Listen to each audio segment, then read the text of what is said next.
우리가 잘 아는 빌 게이츠는 30살에 마이크로소프트라는 회사를 상장을 합니다. 그로부터 10년 후에 그는 이 회사를 기반으로 하여 전 세계에서 가장 돈이 많은 부자가 되었습니다.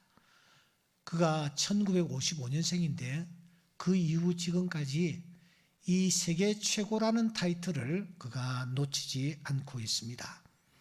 하지만 그도 미중류의 이 코로나19를 벗어날 수가 없었습니다. 다른 행성으로 가면 모르지만 지구촌에 사니까 그가 벗어날 수가 없었습니다. 우리와 똑같이 고통을 겪으며 불안을 느끼며 우리와 똑같이 그가 행동을 하면서 지난 1년을 겪으면서 이 빌 게이츠가 깊이 묵상을 한 여러 내용들을 그가 이렇게 우리에게 소개를 하고 있습니다. 저는 세상의 모든 일에는 선이든 악이든 어떤 영적 뜻이 있다고 믿는 사람입니다. 저는 코로나19에 대해 명상을 하는 중에 코로나19가 정녕 우리에게 뭔가 일을 하고 있다라는 느낌이 들어서 이것을 여러분들과 함께 나누고 싶었습니다. 그러면서 그는 이 코로나 상황을 겪으면서 코로나가 우리에게 한 일이 무엇일까를 정리를 했는데 10가지로 정리를 했습니다. 그 중에 첫째는 모든 사람이 평등하다라는 것을 일깨워 주었습니다. 둘째는 모든 사람이 서로 연결되어 있다라는 것을 일깨워 주었습니다. 셋째는 억압 속에 살아가는 사람들이 있다라는 것을 깨닫게 해 주었습니다. 넷째는 건강이라는 것이 정말 소중하구나 하는 것을 우리에게 깨우쳐 주었습니다. 다섯째, 여섯째, 일곱째, 여덟째, 아홉째 그가 열거한 여러 내용들이 마음에 와닿았습니다. 그런데 마지막 그가 10번째 그가 언급한 부분이 제 눈에 확 들어왔습니다. 그는 마지막 10번째를 이렇게 말하고 있습니다. 이 코로나는 오늘 우리가 살고 있는 이 지구가 병들었다라는 것을 일깨워주고 있습니다. 코로나가 도대체 뭐냐? 코로나는 지금 이 지구가 병이 들었다. 신음을 하고 있다. 이것을 가장 실감 있게 보여주고 있다는 것입니다. 코로나19가 어느 날 갑자기 인류 앞에 나타난 것이 결코 아니라는 것입니다. 혹시 이 자리에 악성 종양으로 힘들어하며 치료하시는 분들이 계십니까? 그 악성 종양이 내 몸에서 꽤 긴 시간 동안 서식을 했어요. 여러분, 어느 날 갑자기 뭉치만한 종양이 내 안에 생기는 것이 아닙니다. 들어오는 것이 아닙니다. 그 종양이 그렇게 되기까지는 많은 시간이 필요한 것입니다. 그러니까 오랜 기간 동안 진행되어 온 결과물이 바로 그 악성 종양인 것입니다. 마찬가지입니다. 여러분, 이 코로나라는 것이 갑자기 우리 앞에 나타난 것이 아니라는 것이죠. 폭우와 기나긴 장마, 이상 고온, 멈추지 않는 큰 산불들, 기습 한파와 폭설, 이 모든 것은 지구가 지금 몸이 아프다고 우리에게 보내오고 있는 구조 사인이라는 것입니다. 지구 온도가 2도 이상 상승하게 되면 전 세계 생물종의 최대 30%가 멸종위기에 놓입니다.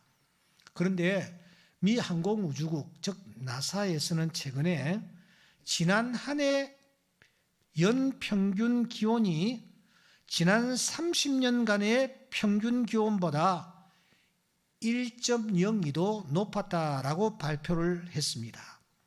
이렇게 기온이 높아지면 해수면이 따라서 높아집니다.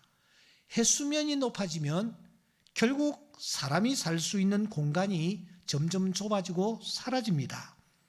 물의 도시 이탈리아 베네치아에 가보셨습니까? 그 베네치아 도시가 지금 겪고 있는 물 난리는 아마 좋은 예가 될 수 있으리라고 생각합니다. 그래서 과학자들은 지난 수십 년간 경고를 이어오고 있습니다. 데이비드 월러 박사는 그가 2050 거주불능지구라는 이런 제목의 책을 발간했습니다. 내용은 이런 것입니다. 인류가 현재의 그 산업 구조를 계속해서 고집하고 바꾸지 아니하면은 2050, 2050년, 앞으로 30년 남았습니다. 30년 후에는 이 지구가 사람들이 살 수 없는 행성으로 바뀔 것이라고 그런 단정을 짓고 있습니다. 그래서인지 영화에서조차 한가한 시간 설정을 하지 않고 있습니다. 영화 인터스텔라라는 이 영화의 배경은 2067년입니다. 2067년이 되면 인간은 더 이상 살 수 없을 정도로 지구가 황폐하게 될 것임을 이 영화는 그려내고 있습니다. 영화 미드나이트 스카이는 그 배경이 2045년입니다. 2045년이면은 지금부터 4, 5년 후입니다. 그때가 되면 지구가 종말을 맞이하게 되고 인류는 어쩔 수 없이 다른 행성으로 떠나가야만 살 수 있을 것이라는 것을 그리고 있습니다. 영화 투모로우랜드는 지구의 온난화로 말미암아 남극과 북극에 있는 그 많은 빙하가 이제는 다 녹아버리고 그러면서 해류의 흐름이 바뀌어지고 지구 전체가 그 이후에 빙하로 다시 뒤덮이는 실제 상황을 이 영화는 그려내고 있습니다. 여러분, 폭설도, 한파와 폭염도, 그리고 가뭄도, 또 장마도, 엄청난 산불도 인간이 유발한 것이 아니라고 손살에 칠 수 없는 것처럼 우리가 지금 직면한 이 코로나 바이러스 또한 마찬가지입니다. 이 재앙이 어느 날 갑자기 인류에게 일어난 것이 아닙니다. 이것은 지금 한 지역에서만 일어나는 일이 아니라 전 세계적으로 퍼져갈 수 있는 환경이 만들어졌기 때문에 팬데믹이 된 것입니다. 더 나아가 이 코로나는 지금 영국에서 그리고 남아공에서 옷을 갈아입고 있습니다. 변이에 변이를 거듭하고 있다는 것입니다.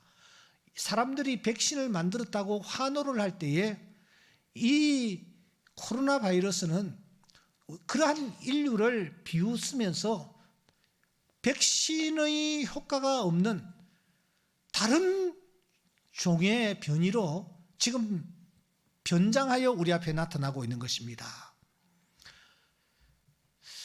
아시는 대로 전 세계의 축제라고 할 수 있는 올림픽, 도쿄 올림픽이 작년 7월에 도쿄에서 열리기로 되어 있었습니다.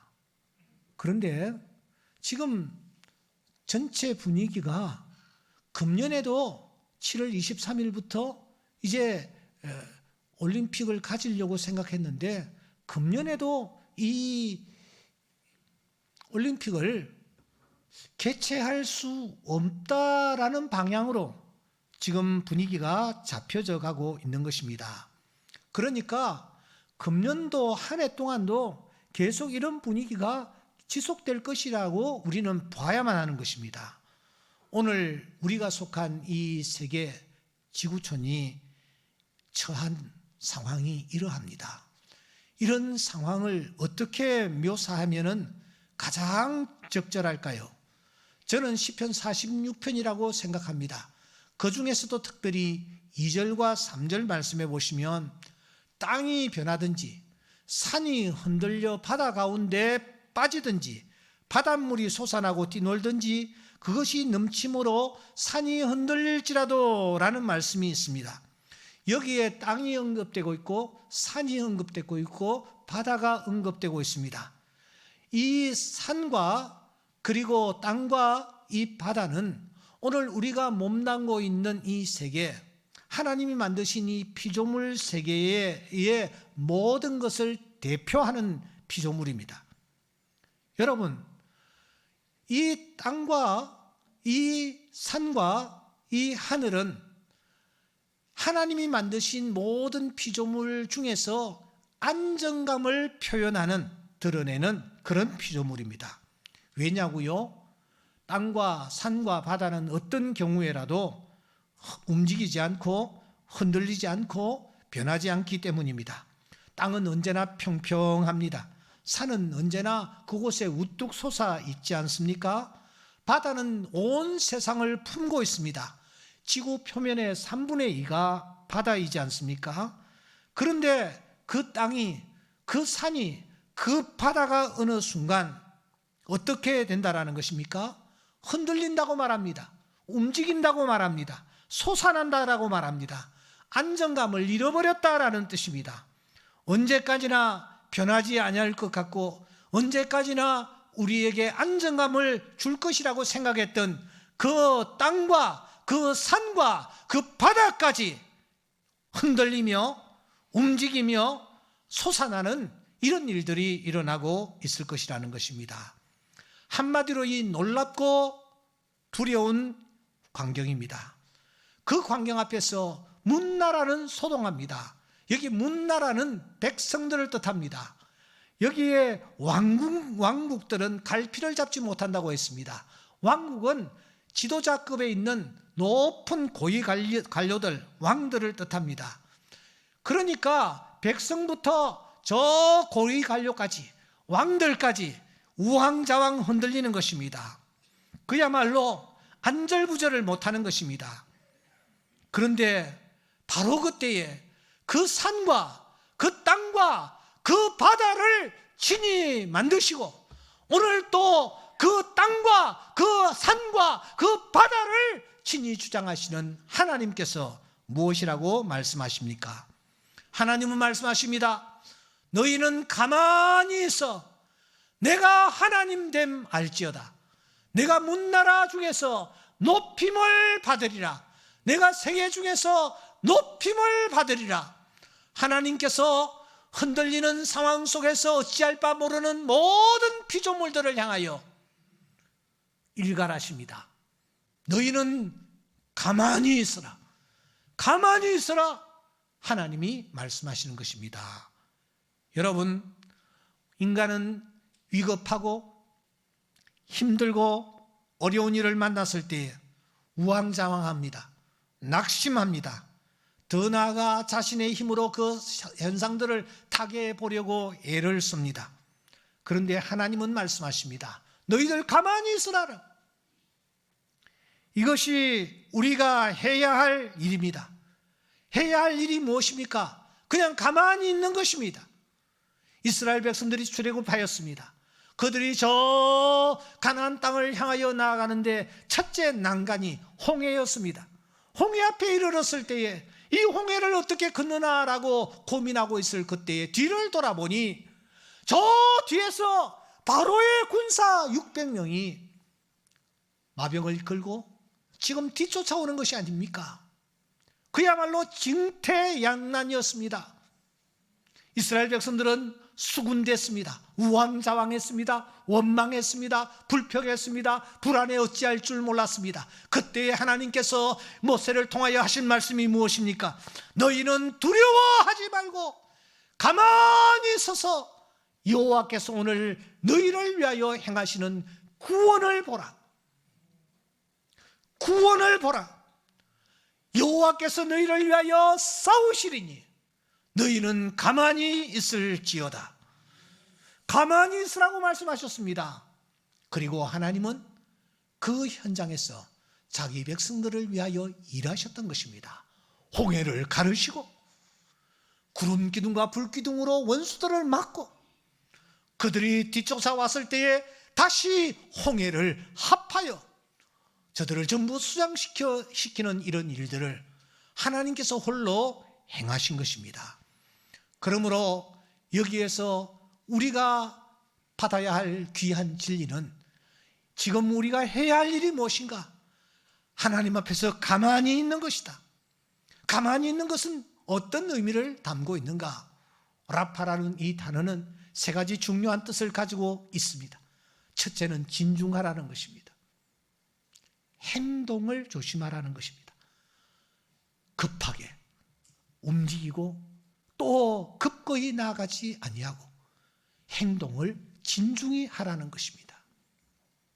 둘째는 잠잠하라는 것입니다. 입을 경고하는 말씀입니다. 우리가 너무 쉽게 판단하고 너무 쉽게 예단하고 너무 쉽게 실망하고 좌절해서는 되지 않습니다. 우리의 입술을 지킬 수 있어야 합니다. 내 입에 파수꾼을 세워주시옵소서. 이런 마음으로 우리가 잠잠할 수 있어야 합니다. 더 중요한 것은 바라보는 것입니다. 무엇을 바라보는 것입니까? 생명의 주관자가 되시고 오늘 또 이 땅과 이 산과 이 바다를 능히 주관하시는 그 하나님을 믿음의 눈으로 바라보는 것입니다. 때문에 다윗은 삶을 영위하며 힘들고 어려운 일을 만날 때마다 그는 그 자리에 서서 이렇게 말합니다. 나의 영혼이 잠잠히 하나님만 바라며 나의 구원이 그에게서 나오는도다. 힘들고 어려울 때에 다윗은 자기가 나가서 문제를 해결하려고 하지 않았습니다. 그는 오히려 내 잠잠히 하나님만 바라기를 소원했습니다. 그의 심령이 불안하고 초조해질 때 그는 자기의 가슴팍을 두드리며 나의 영혼아 잠잠히 하나님만 바라라. 물은 나의 소망이 그로부터 나오는도다. 자신의 영혼을 향하여 잠잠히 하나님만 바라보자고 권면하고 있는 것입니다. 그런데 여러분, 이 다윗이 힘들고 어려웠을 때에 바라보았던 하나님은 도대체 어떤 하나님이십니까? 어떤 하나님을 그가 바라며 어떤 하나님 앞에서 잠잠하며 어떤 하나님 앞에서 그의 행동이 진중하기를 소원했습니까? 오늘 7절 말씀은 그래서 우리에게 큰 메시지를 던져줍니다. 여러분 7절을 한번 주목하시기 바랍니다. 우리와 함께 하시니 그 다음에 무슨 말이 나옵니까? 야곱의 하나님은 우리의 피난처시로다. 11절을 다시 한번 보시기 바랍니다. 만군의 여호와께서 우리와 함께 하시니 야곱의 하나님은 우리의 피난처시로다. 할렐루야. 저는 사실 이 시편 46편을 참 많이 읽었습니다. 지난 한 11월부터 그냥 앉으면 시편 46편을 1절부터 11절까지 읽고 하루를 시작하고 마무리할 때 또 시편 46편을 읽고 하루를 마무리하곤 했습니다. 그래서 이 46편을 거의 외울 정도입니다. 그런데 여러분, 그렇게 읽을 때에도 제 눈에 들어오지 아니했던 단어가 하나 있습니다. 그 단어가 무엇인지 압니까? 그 단어가 야곱의 하나님이라는 단어입니다. 야곱의 하나님? 깜짝 놀랐습니다. 정신을 번쩍 차렸습니다. 아니, 야곱의 하나님은 두 번이나 강조하고 있는 이 야곱의 하나님, 이 말씀 속에 담겨져 있는 메시지가 도대체 무엇일까? 하면서 제가 성경에 집중하기 시작했습니다. 제가 이 말씀을 큰 메시지로 받게 된 이유는 이것입니다. 하나님이 자기를 소개하실 때에 성경 곳곳에서 자기를 어떻게 소개하느냐? 나는 내 조상의 하나님이니 아브라함의 하나님, 이삭의 하나님, 야곱의 하나님이니라. 이렇게 하나님이 자신을 소개합니다. 하나님이 나타나실 때마다 성경 곳곳에서 하나님은 자기를 무슨 하나님이라고요? 무슨 하나님? 아브라함의 하나님. 또 그다음 뭐요? 이삭의 하나님. 그리고 야곱의 하나님이라고 소개하시는 것입니다. 그런데 다윗은 아브라함도 빼버리고 이삭도 생략하고 하나님을 무엇이라고 소개합니까? 야곱의 하나님이라고 소개하는 것입니다. 여러분, 성경을 읽을 때는 언제나 캐션 마크를 가지고 성경을 대해야 합니다. 이 부분을 그냥 넘어가면 되지 않습니다. 하나님이 자신을 아브라함의 하나님, 이삭의 하나님, 야곱의 하나님이라고 소개하셨는데 왜 이 다윗은 하나님을 야곱의 하나님으로만 소개하고 있느냐라는 것입니다. 바꾸어 말하면 하나님이 자기를 야곱의 하나님이라고 고백하는 것을 하나님은 오히려 더 기뻐하고 계시는 듯한 그런 우리가 분위기를 느끼게 되는 것입니다. 그러고 보니 이 다윗은 곳곳에서 하나님을 부를 때에 하나님을 아브라함의 하나님, 이삭의 하나님, 야곱의 하나님이라고 부르지 아니하고 하나님을 야곱의 하나님이라고만 부르고 있습니다. 시편 24편 6절에 보시면 야곱의 하나님의 얼굴을 구하는 자로다. 다윗이 그렇게 말하고 있습니다. 마지막 숨을 거두는 순간 그가 말을 닫기 직전에 그가 했던 고백이 무엇인지 아십니까? 사무엘하 23장 1절입니다. 이는 다윗의 마지막 말이라. 유언이다 그 말입니다. 마지막 했던 한마디라는 것입니다. 이새의 아들 다윗이 말하며 높이 세워진 자, 그 다음에 뭐요? 야곱의 하나님께로부터 기름 부음을 받은 자, 이스라엘의 노래 잘하는 자가 말하노라. 다윗은 마지막 숨을 거두면서 하나님을 야곱의 하나님이라고 고백하고 그가 숨을 거두었습니다. 그러고 보니까 아삽도 하나님을 야곱의 하나님이라고 고백하고 있는 것을 볼 수 있습니다. 시편 75편은 아삽의 시입니다. 거기에 나는 야곱의 하나님을 영원히 선포하며 찬양할 것이다. 더 나아가 시편 84편은 고라 자손들이 지은 시인데 이 고라 자손들도 그 하나님을 야곱의 하나님으로 고백하고 있습니다. 야곱의 하나님이여 귀를 기울이소서. 더 나아가 그 유명한 이사야 선지자도 하나님을 야곱의 하나님이라고 부르고 있습니다. 많은 백성이 가며 이르기를 오라 우리가 여호와의 산에 오르며 야곱의 하나님의 전에 이르자. 하나님은 분명히 자신을 아브라함의 하나님, 이삭의 하나님, 야곱의 하나님이다 그렇게 소개했는데 여기에 등장하고 있는 여러 믿음의 선진들은 하나님을 그냥 야곱의 하나님이라고 부르는 것입니다. 저는 하나님을 아브라함의 하나님이라고 부르면 이해를 할 것 같습니다. 왜냐하면 아브라함은 믿음이 대단한 사람이기 때문입니다. 그렇잖아요.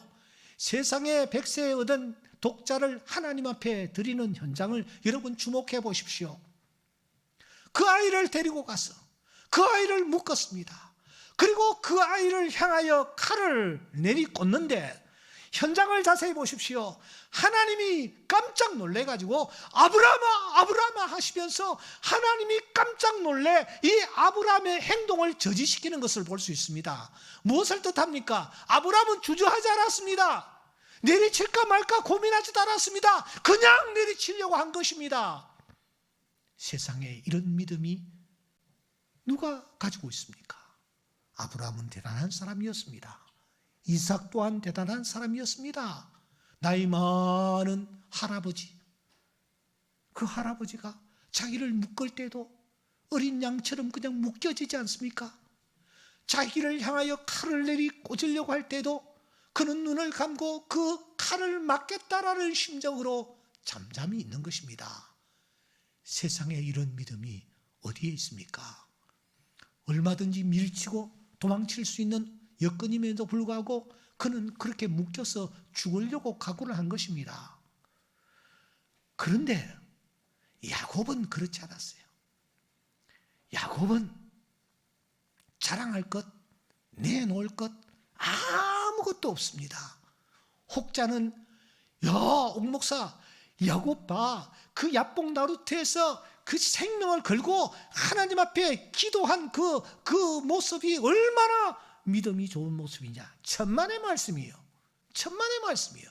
저는 그렇게 보지를 않습니다. 여러분, 야곱이 그 현장에서 그렇게 한 것은 자기를 위해서 한 거예요. 왜냐고요? 지금 에스가 400명을 거느리고 와서 죽이려고 하는데 누군가가 나타났다. 그 누군가가 나타난 사람에게 도움을 구하는 것은 누구나 하는 일이에요. 뿐만 아니라 이 야곱은 그때까지도 정말 자기중심주의적인 사람이었어요.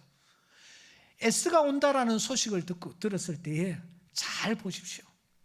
그가 짐승들을 먼저 앞에다가 탁 방어진지를 세워서 방어진지를 만듭니다.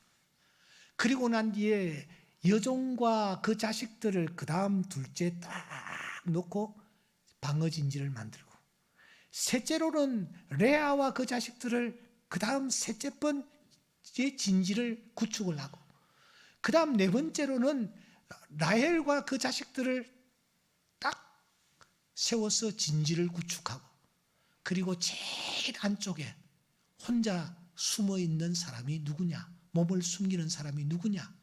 야곱이었어요. 그만큼 그는 꾀쟁이였고 자기중심적인 삶을 살았던 사람입니다. 그러므로 이 야곱에게 무슨 특별한 믿음이 있다라고 보는 것은 무리인 것입니다. 그런 야곱을 하나님께서 보시면서 하나님이 나는 야곱의 하나님이다 라고 지금 말씀하고 있는 것입니다. 야곱의 하나님이다. 제가 아는 권사님, 연세 많으신 권사님이 계시는데 이 권사님에는 세 아들이 있어요. 한 아들은 저 울산 아주 외진 곳에서 어렵게 생활을 하고 있어요. 이름도 없어요. 둘째 아들은 학교 교편을 잡다가 지금 은퇴해가지고 구로동의 어느 아파트에 그냥 그렇게 생활을 하고 있어요. 이름도 없어요. 그런데 한 사람은 아주 훌륭한 목회자입니다. 이름만 제가 내뱉으면 다 알 수 있는 목회자예요. 그 어머니는 자기를 소개하면서 누구의 엄마라고 소개하겠어요? 자기를 누구의 엄마라고 소개하겠어요? 여러분 같으면. 예? 저 울산에 그런 사람이 있는데 그 사람의 엄마요 그렇게 소개하겠어요? 아닙니다. 그분은 자기가 낳은 아들 중에서, 키운 아들 중에서 그 목회자가 그렇게 자랑스러운 거야. 그래서 난 누구 목사의 애미요. 그렇게 하면 모두 다 그러시냐고, 권사님 그러시냐고, 모두 다 그분을 존경의 마음으로 바라보는 것입니다. 하나님도 마찬가지예요. 여러분, 아브라함과 이삭과 야곱 중에 누가 제일 뒤처집니까? 야곱입니다. 그런데 하나님이 나는 야곱의 하나님이다 라고 불리는 것을 즐겨하시는 것입니다. 그 이유가 무엇일까요? 여기에 깊은 뜻이 있습니다. 우리가 사회생활을 하고 또 가정생활을 하고 또 직장생활을 하고 또 신앙생활을 하다 보면은 여러 유형의 사람들을 우리가 만납니다. 그런데 어떤 사람은요, 그냥 가까이 하고 싶지가 않습니다. 오랫동안 신앙생활하고 오랫동안 교제했는데도 그 사람에 대해서 아는 바도 없습니다. 같이 이렇게 말을 섞고 싶지 않은 사람이 있어요. 그렇다고 해서 그 사람이 잘못된 일을 하는 것은 아닙니다. 더 믿음도 좋고 신앙생활도 잘합니다. 그런데 이상하게 가까이 하고 싶지 아니한 사람이 있습니다. 반면에 어떤 사람은요, 정말 마음을 터놓고 얘기도 나누고 같이 식사도 하고 차도 나누고 이렇게 깊은 얘기들도 같이 이렇게 주고받고 싶은 사람이 있잖아요. 성경에도 보면은 두 종류의 사람이 있습니다. 어떤 사람은 대단히 훌륭한 사람입니다. 그런데 믿음도 좋은 그 사람 좀 가까이 다가가기가 좀 힘든 사람이 있습니다. 예를 든다면 다니엘 같은 사람, 요셉과 같은 사람, 얼마나 완벽한 사람들입니까? 그런 사람은 막 그렇게 그런 사람이니까 하고 그냥 우리가 그렇게 생각하고 좀 멀리 떨어집니다. 반면에 좀 가까이 가고 싶은 사람, 인간 냄새가 나는 사람들이 있습니다. 예를 든다면 요나 같은 사람입니다. 그리고 또 요나뿐만 아니라 베드로 같은 사람입니다. 방금 결심하고 그냥 넘어지고 또 쓰러지는 사람이죠. 마가 같은 사람도 그렇습니다. 일하러 나갔다가 좀 힘들다고 그냥 되돌아와 버리는 사람. 이런 사람들을 우리가 친근하게 느껴집니다. 그 중에 대표적인 사람이 야곱입니다. 야곱을 우리가 가까이 느끼는 이유는 첫째, 야곱이 나처럼 약점이 참 많이 있기 때문입니다. 약점이 많이 있기 때문입니다. 둘째로 이 야곱은 나처럼 힘든 세월을 많이 보냈기 때문입니다.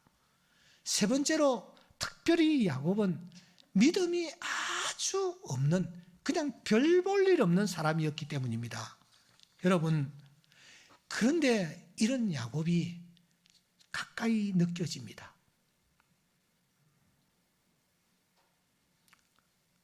야곱 하면서 그와 함께 교제 나누기를 원하는 것입니다. 그러면 야곱이라는 이 이름을 가진 야곱의 하나님을 통해서 하나님은 오늘 우리에게 어떤 메시지를 주시는 것일까요? 첫째, 하나님은 약한 자와 함께 하시고 약한 자를 사용하시기를 기뻐하시는 하나님이시라는 것을 오늘 우리에게 알려줍니다. 사랑하는 여러분, 하나님은 완벽한 자, 똑똑한 자, 강한 자를 멀리 하십니다. 하나님은 약한 자를 사용하시며 약한 자와 함께 하시기를 원하십니다. 고린도전서 1장 26절에 보면 형제들아 너희를 부르심을 보라. 육체를 따라 지혜로운 자가 많지 아니하며 능한 자가 많지 아니하며 문벌 좋은 자가 많지 아니하도다. 그러나 하나님께서 세상에 미련한 것들을 택하사 지혜 있는 자들을 부끄럽게 하려 하시고 세상에 약한 것들을 택하사 강한 것들을 부끄럽게 하려 하신다고 말하고 있습니다. 오늘 약함 때문에 힘들어하시는 분이 계십니까? 남들에게 드러내 보이고 싶지 아니한 부끄러운 부분들이 있습니까? 하나님께서 그것 때문에 여러분들과 함께 하시는 줄 믿습니다. 약한 부분을 가지고 진통하는 자에게 하나님은 찾아오십니다. 그래서 약할 그때가 곧 강함이니라 하나님께서 강하게 해 주시는 줄 믿습니다. 이 메시지가 야곱의 하나님이라는 단어 속에 담겨져 있습니다. 더 중요한 것 하나입니다. 하나님은 한번 택하신 자를 절대로 버리지 아니하신다라는 것입니다. 하나님이 한번 야곱을 택하셨습니다. 태중에서 택하셨습니다. 그런데 그 야곱은 태어나서 엉뚱한 일을 얼마나 많이 행했는지 모릅니다. 거짓말도 하고 사기도 치고 자기 배만 채우고. 그런데 하나님은 야곱을 포기하지 아니하십니다. 왜냐고요? 야곱을 태중에서 택해 놓으셨기 때문입니다. 한번 택하신 자 하나님은 끝까지 붙잡으시는 야곱의 하나님이심을 우리에게 보여주는 것입니다. 그래서 바울 사도는 로마서 8장에서 우리에게 이렇게 말합니다. 하나님이 미리 하신 자들을 또한 그 아들의 형상을 본받게 하기 위하여 미리 정하셨으니 이는 그로 많은 형제 중에서 맏아들이 되게 하려 하심이라. 그가 차자로 태어났지만 하나님은 그를 맏아들로 세우셨습니다. 마찬가지로 오늘 이 자리에 참석한 우리 모두가 비록 이 땅에서 차자와 같은 위치에 놓여 있다 할지라도 하나님은 우리를 장차 맏아들로 삼아 주실 줄 믿습니다. 왜냐고요? 하나님이 우리를 이미 선택해 놓으셨기 때문입니다.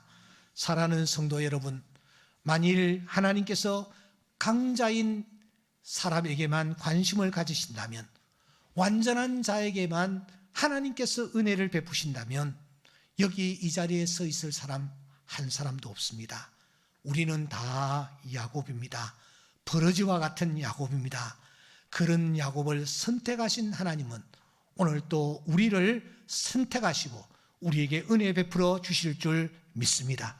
그리고 그 하나님이 약한 자를 어떻게 사용하시는지 오늘 우리를 통하여 보여주실 것이며, 한번 택하신 자에게 하나님이 어떤 은혜를 베풀어 주시는지 우리를 통하여 보여주실 줄 믿습니다.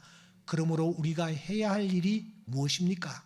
그것은 하나님을 하나님의 자리에 올려놓는 것입니다. 주가 하나님됨 알지어다. 주님을 하나님의 자리에 우리가 올려놓는 것입니다. 어떻게 하는 것이 주님을 하나님의 자리에 올려놓는 것일까요? 다윗은 고민하다가 예배를 떠올렸습니다.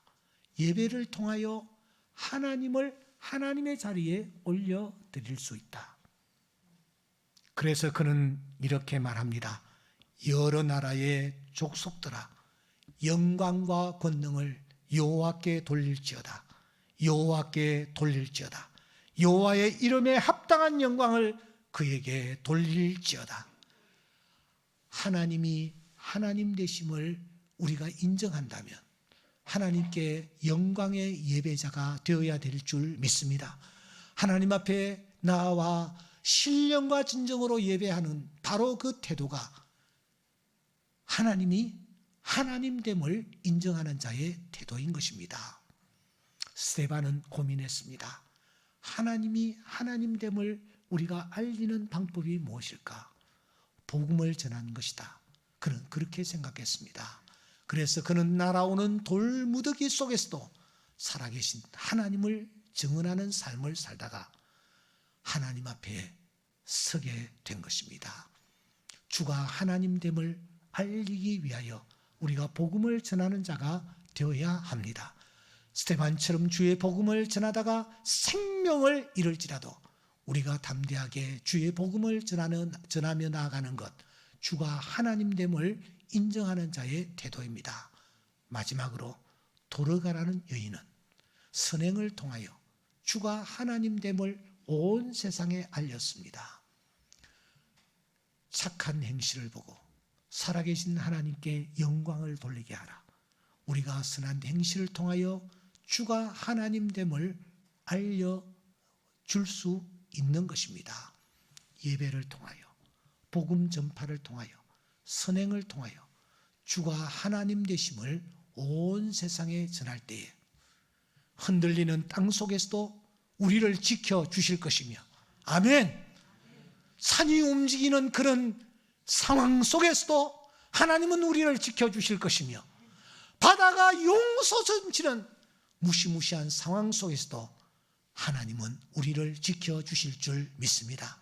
금년 한 해 이 은혜를 받아 누리는 주의 귀한 자녀들 될 수 있기를 주의 이름으로 축원합니다. 기도드리겠습니다.